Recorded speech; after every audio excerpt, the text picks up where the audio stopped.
Hey, Javi. Look who's here. I got Javi with me today. It's really cool having Javi in the picture this time so everybody can see her. She takes care of all of our little tech. She solved so many problems this morning.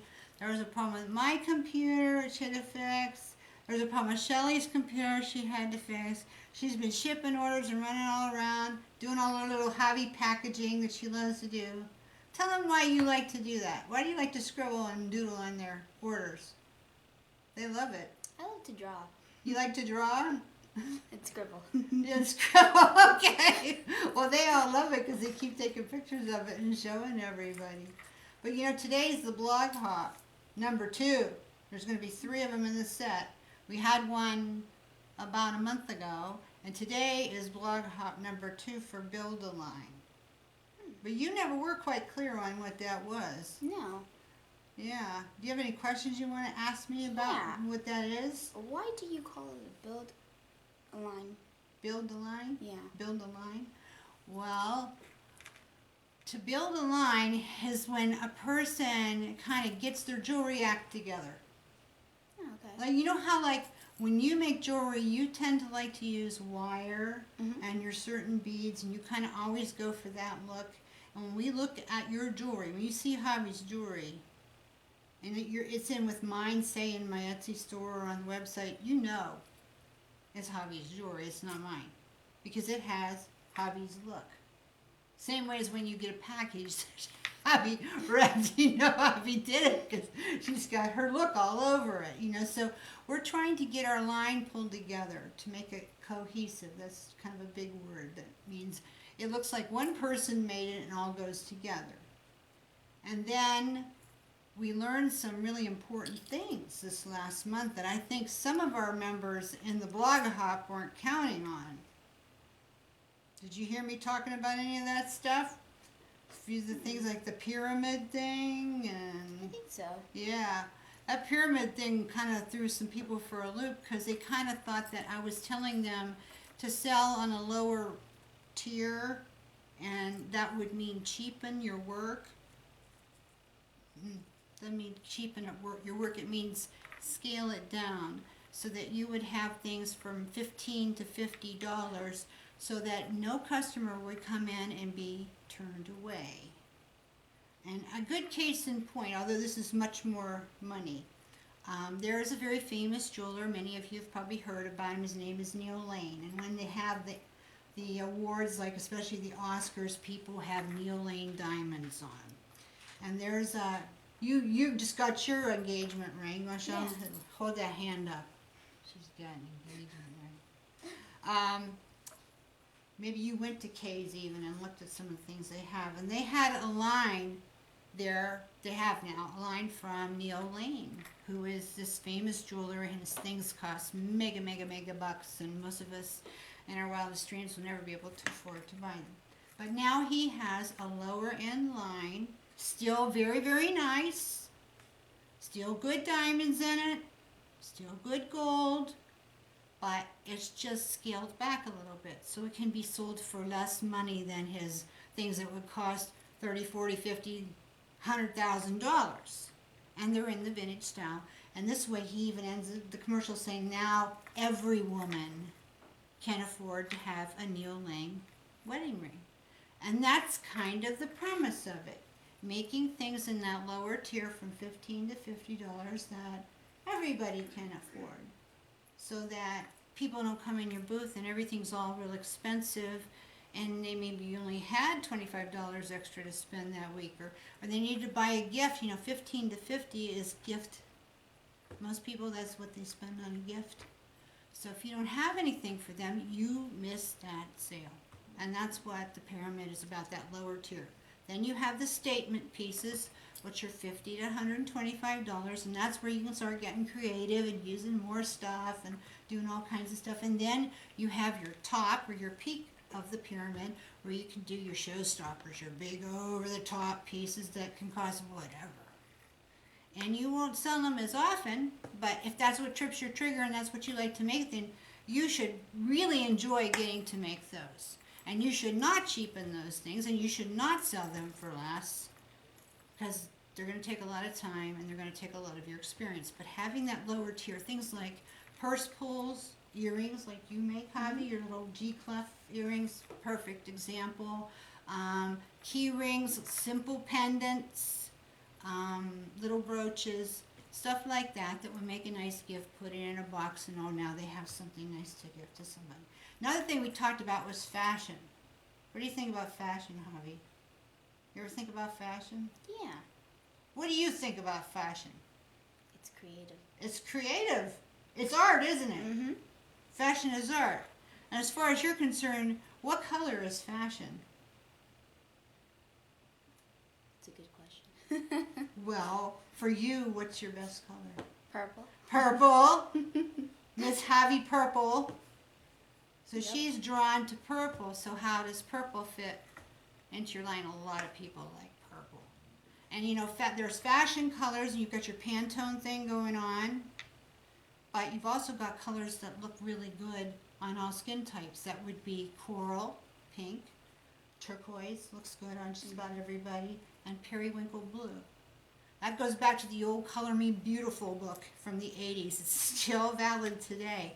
If you haven't ever reviewed that book, it'd be a good thing to review and read. So we learned about that, and then we talked about pricing a little bit, and that's really subjective because it has a lot to do with how you feel.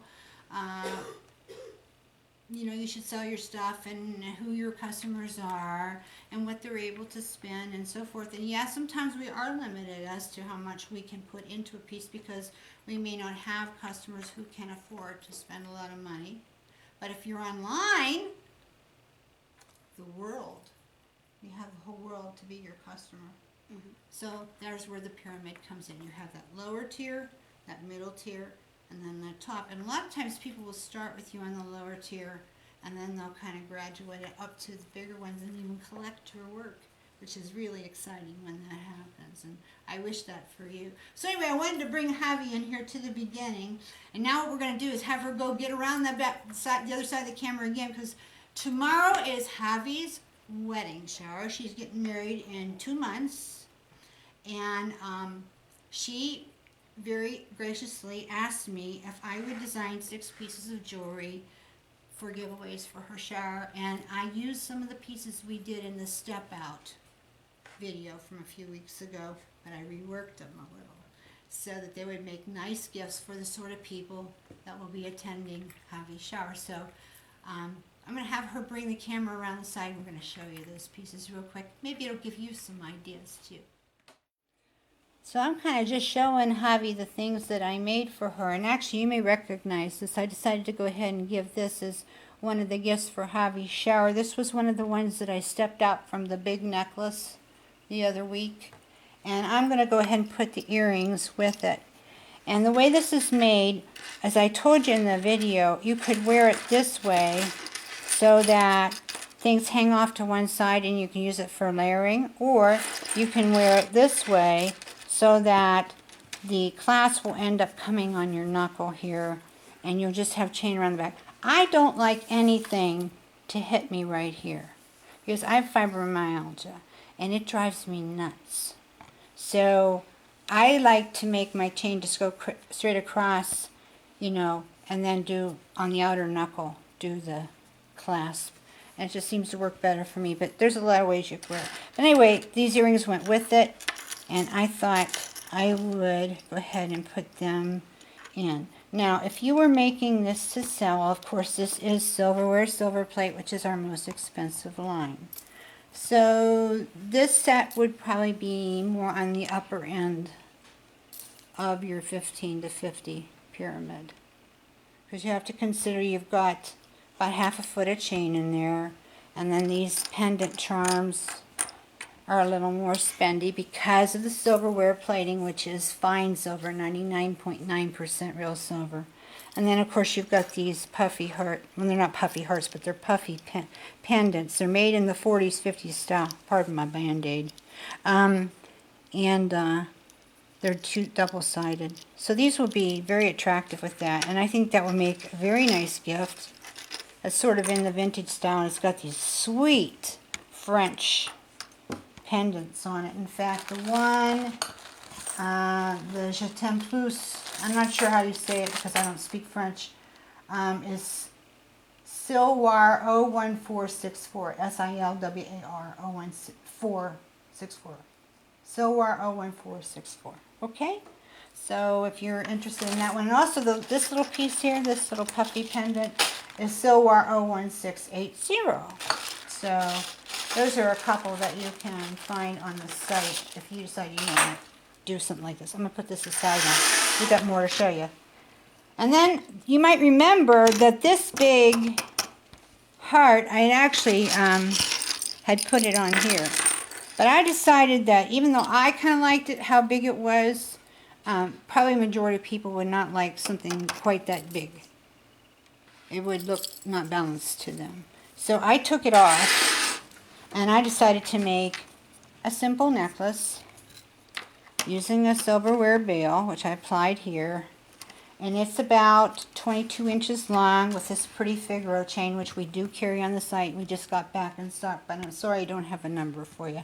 Just go to the chain section, you'll find it. We have a lot of it, and it's a nice price too. And then I added these little magnetic clasps, which we don't have at the site yet. But if you're interested in them, let me know. I can get some. They're a little bit spendy, but I think they're worth it because they make a nice finish. The only thing I would say is if you're making a necklace, this is good because a lot of people have a hard time getting a clasp on, but they're not good for a bracelet because a bracelet gets too much banging around, wear and tear, and it'll easily come apart on a bracelet. So I would not put a magnetic clasp on a bracelet. Not this small. That's my opinion. But anyway, this will be a real pretty gift for Javi's attendees as well. So I'm going to set it aside. Then, you might remember the kitty cat brooch that I made a couple weeks ago for that Stepping It Out video. Well, I decided he's not going to be a brooch. I decided he'd be a necklace, so I added bead and link chain, which is CHN0114. Okay? And it has a little love charm, which is back in stock now. It wasn't in stock when we made the first video. This isn't back in stock. You'll find it in the design elements, I think, section. I didn't get the SKU for you. But if you type love into the site search box, it'll come up. And it says love. It says a passionate feeling of affection for another person. Oh, that sounds like Robin Javi. And Javi likes kitties. Her kitty's name is Pita, which means whistle, doesn't it? In Spanish, Pita? Maybe not in Chile. In Mexico, it means whistle. I don't know. Anyway, it's cute. So this is one. And then we did this one. Out of the great big, I Locked My Heart to All But You, we made a long tassel but simple necklace. I used some more of the Figaro chain and hung some vintage moon glow beads. And then again I used the pretty sparkly magnetic back. And how I put that tassel on the back is very simple. I just go through this jump ring on the back and hang varied pieces of the Figaro chain and just end them in a bead. So this is, it's about 24 inches long altogether. Maybe with the drop, maybe a little bit longer, but it's a good length. Right now, longer things, especially for more mature women, are a very good idea, but long is kind of cool with boho looks too, and then layer them. Make simple necklaces and then layer them. That was really cool. But today I got two great big honking necklaces on. Okay, and then another thing I made, I had this one partly made, so I decided I'm going to go ahead and finish it and give it for one of the gifts. And you've seen these before. I just need to set my crystals, so I'm going to go see if I have some purple crystals, because purple is one of Javi's favorite colors, and she's definitely having a purple and white wedding with what's the peridot green kind of color is the accent. So I'm going to see if I can put purple crystals, so I still have to set that. And the last thing I made is kind of a cha-cha style using one of the adjustable wire bracelets that we sell. And I just got a whole lot of these in stock. This is what they look like. And you hang your things in here. And they're very easy for on and off. You just pull them. I'll show you on this one how easy it is to get on and off. It's like, okay, and I don't have a huge wrist, but I don't have a tiny wrist. So you start to put your hand through it, and you just spread your fingers out, and it will expand and contract for you. And there I go. I've got my nice bracelet on. And it has a date to remember charm, which we don't have more of those exactly like that. In fact, I think we have a nicer looking one now. And then we have the Kissing Kids. There's a few left of those. That is Silwar 02156. And then there's another heart here that I had in my private stash. And here's Hobby's Purple and some Moonglow beads. And this will be fun to wear for somebody. And again, it's very easy to get on and off. These are good sellers, by the way. Everything here would be on my lower tier. Well within my under $50. Well under $50. So this gives you again an idea of, you know, what things you might use for a lower tier. And these are kind of fuzzy, you know. You might be able to go up in your area on these because of the silverware, but in this area I would sell them for less than $50. So that gives you some idea of what you might do, and this is what Javi's going to. So we have to finish setting these stones here and get these boxed up because tomorrow is Javi's big day, and I'm going to try and get some pictures on my iPad to share on my personal page in case you want to see what her shower looks like and her cake and all that. I will share that a little bit of that with you too, and Javi will be there happy with Rob waving at you. So thanks today for tuning in. Hope this gave you some more ideas. Please go to the blog hop. This is number 2. Our last hop will be March 20th. The things the girls learned this time is amazing. We talked about fashion. We talked about pricing, which is a big, big subject, which I didn't realize how big it was and what it meant to them. We talked a lot about the pyramid. And if you go and you read through that hop, it's going to be like reading a book. But it's going to be like reading a good book to take notes on because it's going to help you. And they're giving their insights. Some of them are very, very positive. A few of them are negative because I'm not going to lie to you. Some struggled with this idea, but they stayed the course, and I'm proud of every last one of them. They stuck in there, and they are doing a brilliant, brilliant job. So yay for all of them. And please go to bisuboutiques.typepad.com. and check out the blog. And of course, you might be inspired and want to try out some of our goods, so come to bisuboutiques.com to our big website, and you will find some really wonderful things. We've just put a whole bunch of new things up this week, and I'm sure you'll find a few little trinkets you'll like to play with too. Have a great week.